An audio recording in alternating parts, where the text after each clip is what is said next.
اے دوست تجھے کیا معلوم بازار میں وہ کپڑا پہنچ چکا ہو جسے تیرا کفن بننا ہے۔ انسان شادی بیاہ میں مشغول ہوتا ہے اور اس کو نہیں پتا ہوتا کہ قبر تم میں کفن کا کپڑا پہنچ چکا ہوتا ہے۔ اللہ اکبر کبیرہ۔ ایک آدمی کو دشمن نے قتل کیا اور نہر کے اندر ڈال دیا۔ کئی دن اس کی لاش نہر کے اندر ہی رہی تو پھول گئی، ایسی پھول گئی کہ جب اس کو نکالا گیا تو پتہ نہیں چلتا تھا کہ یہ کون ہے کون نہیں، پہچاننا مشکل تھا۔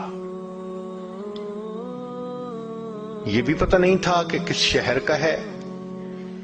چنانچہ پولیس نے کاغذی کارروائی کر کے جو قریب بستی تھی اس کے عالم کو کہا کہ بھائی آخر مسلمان ہیں، آپ اس کو نہلا دیں، کفنا دیں اور دفن کر دیں، ہمیں تو اس کے وارث کا کوئی پتہ نہیں۔ لو جی، امام صاحب نے بستی والوں کو کہا کہ لوگوں نہلا تو میں دوں گا، میرے پاس کفن کے پیسے تو نہیں ہیں، تو کفن کے پیسے دو۔ دیہاتی علاقوں میں لوگوں کے پاس کھانے پینے کے لیے چیزیں تو ہوتی ہیں، سپینڈنگ کیپیسٹی نہیں ہوتی، کیش نہیں ہوتا۔ انہوں نے کہا مولانا اعلان کر دو مسجد میں۔ بستی میں اعلان ہوا، لوگوں لاوارث نعش ہے، کفن خریدنا ہے، اس کا چندہ کرو۔ کوئی 5 روپے لایا، کوئی 10 روپے لایا۔ آدھا گھنٹہ اعلان ہوتا رہا لاوارث نعش، اور پھر جا کے پیسے پورے ہوئے تو اس کو کفن دے کے اس کا جنازہ پڑھا کے اس کو دفن کر دیا گیا۔ پولیس اس کی تفتیش میں تو لگی ہوئی تھی۔ 3 مہینے کے بعد کیس کی حقیقت کھلی تو پتہ چلا کہ وہ ایک علاقے میں ایک پورے گاؤں کا نمبردار تھا اور اس کی 4 مربع زمین تھی جس میں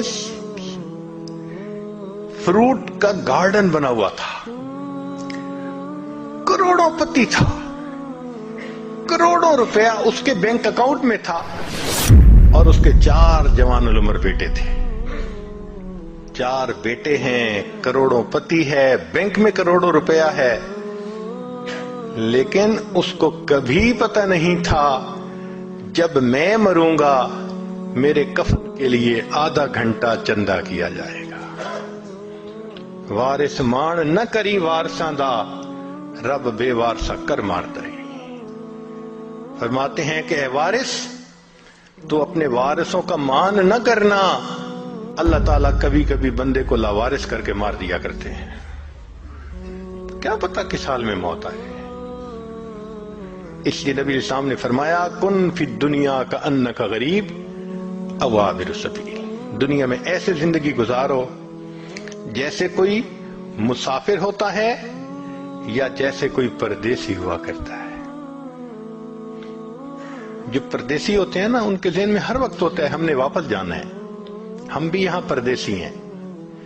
ہر وقت یہ سوچ رہنی چاہیے کہ ایک دن ہم نے واپس اپنے وطن جنت جانا ہے، مگر غفلت آ جاتی ہے، اور غفلت بھی کیسی کہ بندے کو مرنا یاد ہی نہیں۔